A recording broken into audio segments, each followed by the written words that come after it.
Your sophomore year, Shaquille O'Neal comes to LSU. What's your first early memories of Shaq?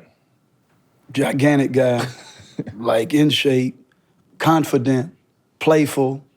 And I remember him saying in the dorm one day, this is before contracts even exploded the way they did. He's, I'm gonna be the first guy to make 80 million. He made way more than 80 million. But he was relentless. You could see the passion in his game. He was a people's person, you know, the way he is now. Very playful, comical. But I knew that we had something special, but we just couldn't put it together. Right. Yeah. Obviously, you were highly touted, decorated. Shaq was Shaq. I think Stanley Roberts gets lost in the mix. How good was Stanley Roberts? Hold up, not for me, because I grew up a couple of miles from there. No, they had the original two big fellas in him. Like, Stanley did not get overshadowed if you watched LSU and if you was from that area. He was just as big as Shaq. Trust me, he was just as big as Shaq. I was from California. That's so what I'm saying, but in the area, that's he why was just as big as Shaq. Yeah. But in the grand scheme of things, nationwide. Yeah. Talk to us about Stanley Roberts and what his game was like. Stanley, by far, was way more talented and skillful than Shaq. Stanley could shoot it. He could shoot his free throws. And he can take you down. And now, he didn't have the Shaq bringing it up whole court. But outside of that, and even Shaq admitted it. Shaq said, look, Stanley dominated him. The only thing with Stanley, man, and he'll tell you to this day, we were at a convention at LSU some years ago, because I hardly ever get back, and Stanley was eating, and the ball, you know, we basketball players, the ball rolled by, we're gonna grab it and touch it. Stan was eating, talking, ball rolled by. Looked at it. And he just kept on, I mean, like, and I looked, I said, man, this dude, seriously, he don't want nothing to do with the game of basketball.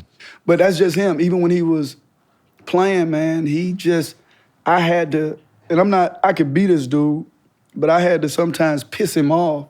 Coach was like, man, get under the skin. I was like, ain't nothing but he eating give me the ball. Give me the ball. But he'll go off, but he'll be missing 2-3 days.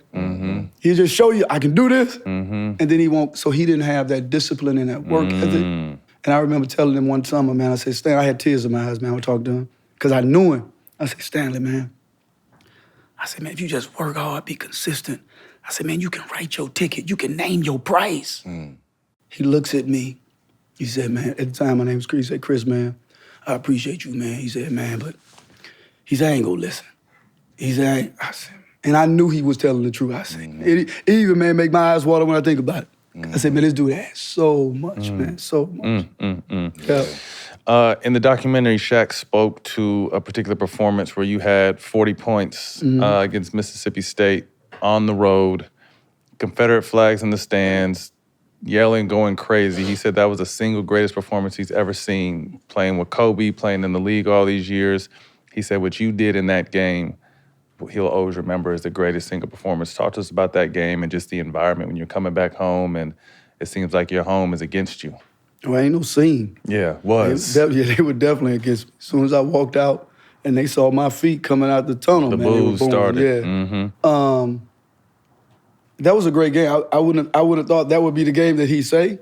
However, I do remember that game, and I remember Dale got extremely upset because he didn't like going to Mississippi. He didn't like, if it was his preference, he would have flew in, played, and left, wouldn't have spent money in a hotel. He spent money in a motel. We stayed in a motel. He wanted to spend the least amount. But there was a period in the game where Dale was like, you know what, and I felt kind of awkward.